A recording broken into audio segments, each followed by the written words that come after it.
আসসালামু আলাইকুম।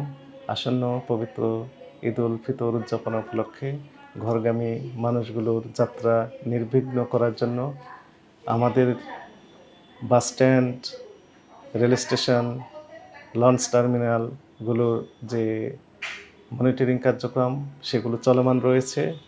বাসস্ট্যান্ডগুলোতে যে অনিয়মগুলো পরিলক্ষিত হলে ইনস্ট্যান্টলি সলিউশন দেওয়া সম্ভব হয়।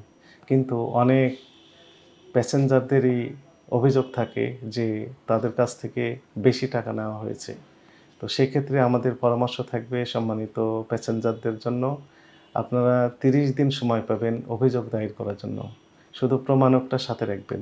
অর্থাৎ বিআরটিএ কর্তৃক নির্ধারিত যে ভাড়া রয়েছে, সেই ভাড়ার অতিরিক্ত ভাড়া যদি নেওয়া হয়, তাহলে এই টিকিটটাই হবে আপনার জন্য প্রমাণক।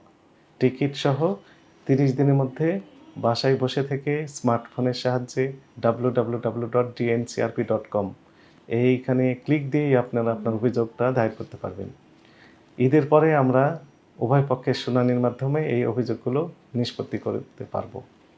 www.brta.gov.bd এইখান থেকে আপনারা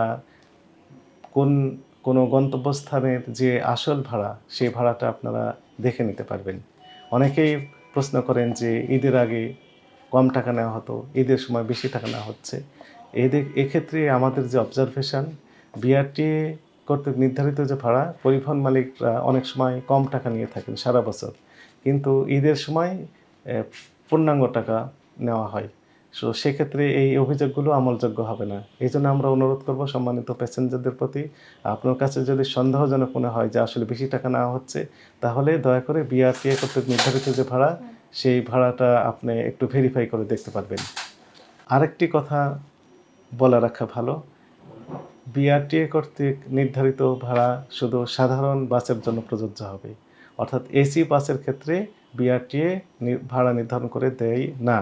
এটি সংশ্লিষ্ট কর্তৃপক্ষ অর্থাৎ মালিক কর্তৃপক্ষই মূলত নির্ধারণ করে থাকে। ফলে এই ক্ষেত্রে আমরা অনেক সময় অভিযোগ পেয়ে থাকি যে এসি বাসের ক্ষেত্রে ভাড়া বেশি নেওয়া হয়েছে। অ্যাকচুয়ালি এসি বাসের ক্ষেত্রে কত টাকা ভাড়া হবে, এটি মালিক কর্তৃপক্ষই নির্ধারণ করে থাকবে। ঈদ যাত্রা আপনাদের নির্বিঘ্ন হোক, স্বাচ্ছন্দ্য হোক, সুন্দর হোক, এমন প্রত্যাশায় আজকে এ পর্যন্তই। প্রত্যেকে ভালো থাকবেন। আল্লাহ হাফিজ।